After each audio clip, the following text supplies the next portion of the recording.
আসসালামু আলাইকুম। বাংলা সংবাদে সবাইকে স্বাগত জানাচ্ছি। আমি চিন্তিয়া হক। শুরুতেই সংবাদ শিরোনাম। সাম্প্রদায়িক সহিংসতা নিরপেক্ষ স্বচ্ছ তদন্ত চান জাতিসংঘ মহাসচিব। এদিকে ডক্টর ইউনূসের সঙ্গে সাক্ষাৎ করে এবি পার্টির 10 দফা দাবি পেশ। জানাবো সাম্প্রদায়িকতার কার্ড খেলার পায়তারা চলছে, সতর্ক থাকতে হবে। মতবিনিময়ে জামায়াত আমির।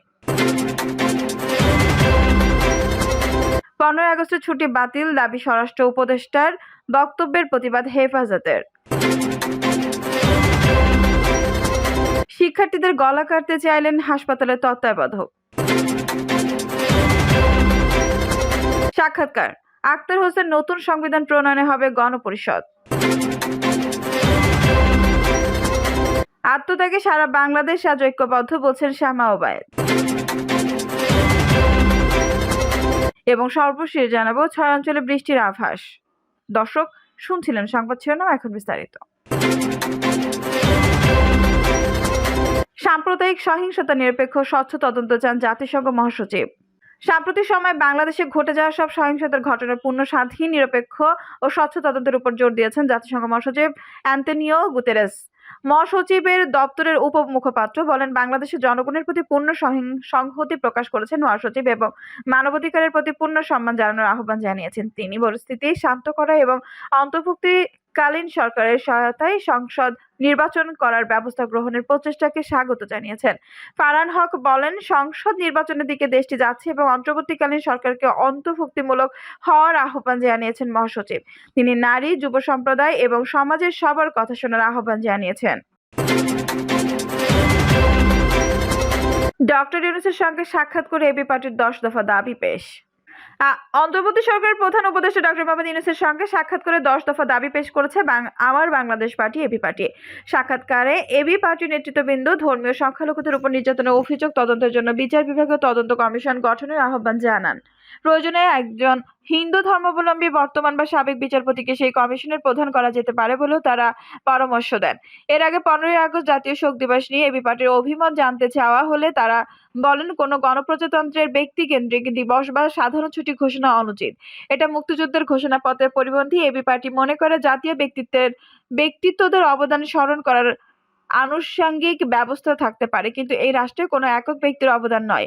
কোনো ব্যক্তিকে অতিমাত্রায় পূজনীয় আকারে হাজির করলে আদতে তার অসম্মান ও পতন অনিবার্য হয়ে যায়। এবি পার্টির নেতৃত্ববৃন্দ আরো বলেন, এই অন্তর্বর্তী সরকার অন্য যে কোনো সরকারের চেয়ে ভিন্ন। এটা একটি অসাধারণ সরকার যা গণ-অভ্যুত্থান এবং স্বৈরাচারী শাসনের পতনের পরে দায়িত্ব গ্রহণ করেছে। আলোচনা শেষে এবি পার্টির প্রধান উপদেষ্টার নিকট প্রত্যাশা, দাবি ও অঙ্গীকার সম্বলিত 10 দফা লিখিত প্রস্তাব হস্তান্তর করেন। সাম্প্রদায়িকতার কার্ড খেলার পায়তারা চলছে, সতর্ক থাকতে হবে। মতবিনিময়ে জামায়াত আমির। ছাত্র জনতার বিপ্লবকে ন্যাসাত করতে একটি কুচক্রী মহল সাম্প্রদায়িকতার কার্ড খেলায় পায়তারা করছে। এই বিষয়ে সবাইকে সতর্ক থাকার আহ্বান জানিয়েছেন জামায়াত ইসলামের আমির ডক্টর শফিকুর রহমান। ডক্টর শফিকুর রহমান বলেন, একটি কুচক্রী মহল দেশের অভ্যন্তরে ও বিদেশে অবস্থান করে দেশের বিরুদ্ধে চক্রান্ত করেই যাচ্ছে। এতদিন নেতারা অপকর্ম করে রাজনৈতিক দলের উপর দায় চাপালেও এখন তা রাজনৈতিক দলের উপর সীমাবদ্ধ নয়, দেশবাসীর উপর দায় চাপানোর চেষ্টা করা হচ্ছে, যা দেশের স্বাধীনতা সার্বভৌমত্বের জন্য হুমকি। তাদের দেশ বিরোধী চক্রান্তের ব্যাপারে সবাইকে সতর্ক থাকার আহ্বান জানাচ্ছি। জামায়াত আমির বর্তমানে দেশের শান্তি শৃঙ্খলা বজায় রাখতে ছাত্র সমাজের ভূমিকায় ভূয়সী প্রশংসা করে বলেন, আমাদের সন্তানেরা দেশের জন্য যে ভূমিকা পালন করে যাচ্ছে তা আগামীর বাংলাদেশের উন্নয়ন অগ্রগতির জন্য খুবই আশাবাঞ্ছক। ছাত্র সমাজের প্রতিনিধি হিসেবে ছাত্র শিবিরকে তাদের পাশে থাকার আহ্বান জানাচ্ছি। তিনি বলেন, রাষ্ট্রীয় সম্পদ, ভিন্ন ধর্মাবলম্বীদের উপাসনালয়, ঘরবাড়ি সহায়তা, সম্পত্তি ইত্যাদি নিরাপত্তার জন্য ছাত্র শিবির যে দায়িত্বশীল ভূমিকা রাখছে তা স্মরণীয় হয়ে থাকবে। আমি আশা করব দেশে শান্তি শৃঙ্খলা ফিরিয়ে আনতে ছাত্র শিবিরের এসব কার্যক্রম অব্যাহত রাখবে।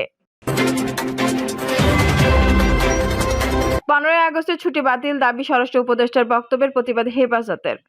আওয়ামী লীগকে পুনর্গঠনের উদ্যোগ নেওয়ার বিষয়ে স্বরাষ্ট্র উপদেষ্টা ব্রিগেডিয়ার জেনারেল এম শাখাত হোসেন বক্তব্যের প্রতিবাদ জানিয়েছে হেফাজত ইসলাম। এতে হেফাজত ইসলামের আমির মুহিবুল্লাহ বাবুনগরী ও মহাসচিব সাজিদুর রহমান বলেন, আওয়ামী লীগকে পুনঃসংগঠিত হওয়ার আহ্বান জানিয়ে অগণিত শহীদ ছাত্র জনতার রক্তের সঙ্গে বেইমানি করেছেন রাষ্ট্র উপদেষ্টা এম শাখাত হোসেন। এখনো রাস্তায় শহীদদের রক্তের দাগ শুকায়নি, অথচ তিনি আওয়ামী লীগকে পুনর্বাসনের ভারতীয় এজেন্ডা নিয়ে মাঠে নেমেছেন বলে মনে হচ্ছে। তার বক্তব্যে আমরা হতবাক। তিনি অবিশ্বস্ততার পরিচয় দিচ্ছেন বলে আমরা মনে করি। তার এখানে থামা উচিত। তারা আরো বলেন, শেখ মুজিবুর রহমান এবং শেখ হাসিনা তাদের শাসনামলে দুঃশাসন ছাড়া দেশকে কিছুই দেয়নি। বিশেষত শেখ হাসিনা সরকার একের পর এক গণহত্যা চালিয়েছে। সীমাহীন অর্থ পাচার ও লুটপাটের কবলে দেশের অর্থনীতি আজ ধ্বংসের দ্বারপ্রান্তে। তাই আওয়ামী লীগের সংগঠিত হওয়ার কোনো অধিকার নেই। তাদের রুখে দিতে হবে। বিবৃতিতে হেফাজত নেতারা বলেন, অন্তর্বর্তী সরকারের প্রতি জোরালো আহ্বান, অবিলম্বে 15 আগস্টের সরকারি ছুটি বাতিল করুন। কোনো ফ্যাসিস্ট আইকনকে আমরা আর পুনঃপ্রতিষ্ঠিত হতে দেব না। রাষ্ট্রীয় অর্থ সম্পদ লুটপাট করে শেখ মুজিবুর রহমান যত মূর্তি তৈরি করা হয়েছে সেগুলো 15 আগস্টের আগেই সরিয়ে ফেলুন। শিক্ষার্থীদের গলা কাটতে চাইলেন হাসপাতালের তত্ত্বাবধায়ক। সিরাজগঞ্জ 250 শয্যা বিশিষ্ট বঙ্গমাতা শেখ ফজিলাতুন্নেসা মুজিব জেনারেল হাসপাতালের বিভিন্ন অনিয়ম নিয়ে প্রশ্ন তোলায় শিক্ষার্থীদের গলা কাটতে চেয়েছেন তত্ত্বাবধায়ক রতন কুমার রায়। এই ঘটনায় তার দ্রুত পদত্যাগ ও শাস্তি দাবি করেছেন বৈষম্য বিরোধী ছাত্র আন্দোলন শিক্ষার্থীরা।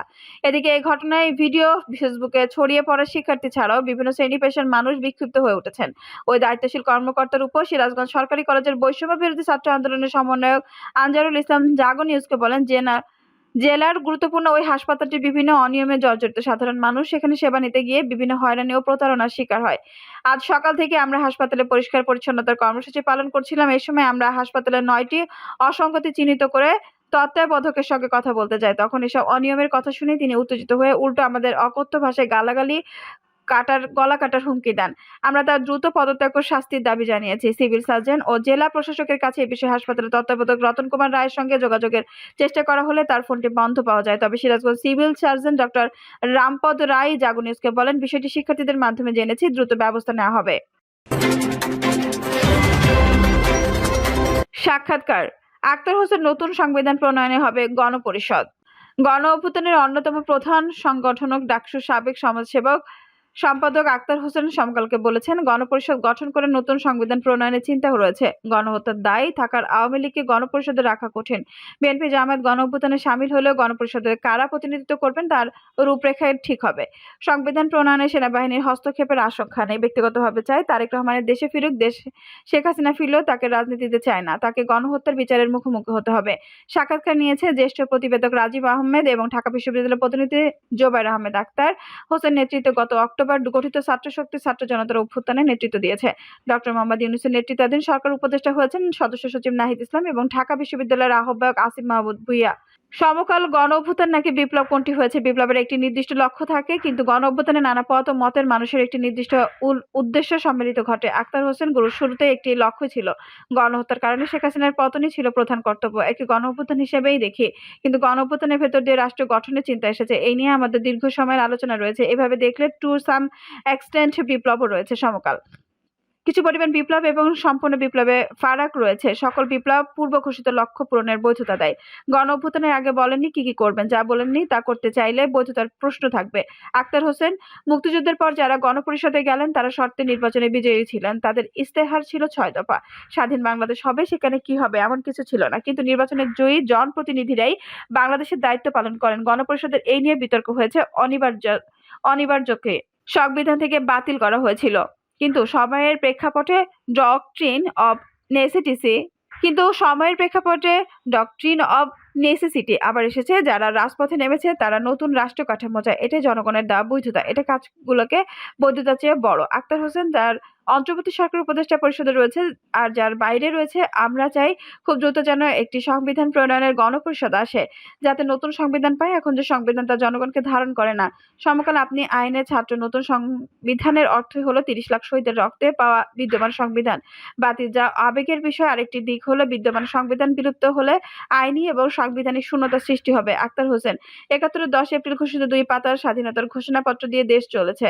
স্বাধীনতার পর বঙ্গবন্ধু খুবই সংক্ষিপ্ত একটি অস্থায়ী সংবিধান দিয়েছিল, তা নিয়েই তো আমরা এগিয়েছি। অন্তর্বর্তী সরকার এবং গণপরিষদ যেন চলতে পারে, সেজন্য মধ্যবর্তী একটি সংবিধান জোরারোপ করছে। সমকাল 72-এর গণপরিষদের নির্বাচিত জনপ্রতিনিধিরা ছিলেন। আপনাদের পরিকল্পিত গণপরিষদের সদস্য হবেন কারা? কোনো এখতিয়ার তারা আসবেন না। তারা কার প্রতিনিধি হবেন? আক্তার হোসেন গণপরিষদে জনগণের বিভিন্ন পক্ষের প্রতিনিধি থাকবেন। আওয়ামী লীগকে নিয়ে কথা হচ্ছে, তারা গণহত্যার নেতৃত্ব দিয়েছে। গণহত্যার দায় নিয়ে এই নামে রাজনীতি করার বিষয়ে জনগণের প্রশ্ন রয়েছে। এর বাইরে বাকি যত পক্ষ রয়েছে তাদের মধ্যে থেকে গণপরিষদ হতে পারে, তবে এখনো ঠিক হয়নি গণপরিষদের সদস্যরা কিভাবে আসবেন। আত্মত্যাগে সারা বাংলাদেশ আজ ঐক্যবদ্ধ, বলছেন শ্যামা ওবায়েদ।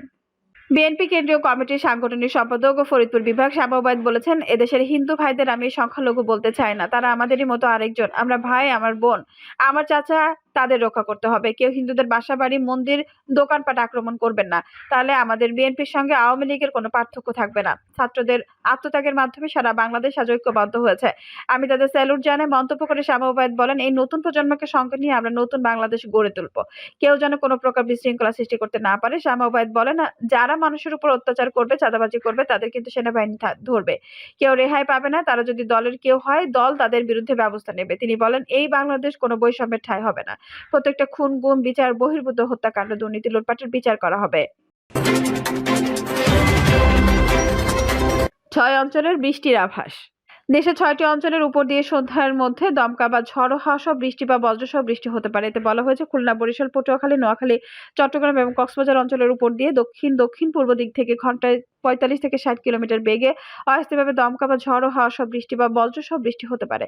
এসব এলাকার নদী বন্দরকে 1 নম্বর সতর্ক সংকেত দেখাতে বলা হয়েছে। এদিকে পরবর্তী 24 ঘন্টার আবহাওয়ায় বিষয়ে বলা হয়েছে, খুলনা, বরিশাল, চট্টগ্রাম, রংপুর বিভাগের অধিকাংশ জায়গায় এবং সিলেট, রাজশাহী, ঢাকা ও ময়মনসিংহ বিভাগের অনেক জায়গায় অস্থায়ীভাবে দমকা হাওয়া সহ হালকা থেকে মাঝারি ধরনের বৃষ্টি বা বজ্রসহ বৃষ্টি হতে পারে। সেই সঙ্গে দেশের কোথাও কোথাও মাঝারি ধরনের ভারী থেকে ভারী বর্ষণ হতে পারে। সারা দেশে দিন এবং রাতের তাপমাত্রা প্রায় অপরিবর্তিত থাকতে পারে। দর্শক, এই ছিল এখনকার সর্বশেষ সংবাদ। নিশ্চয়ই ভালো লাগলে অবশ্যই একটা লাইক দিন, কমেন্টে আপনার মূল্যবান মতামত জানান। সবসময় আমাদের পাশে থাকতে সাবস্ক্রাইব করে বেল বাটনটি অন করে রাখুন। ধন্যবাদ।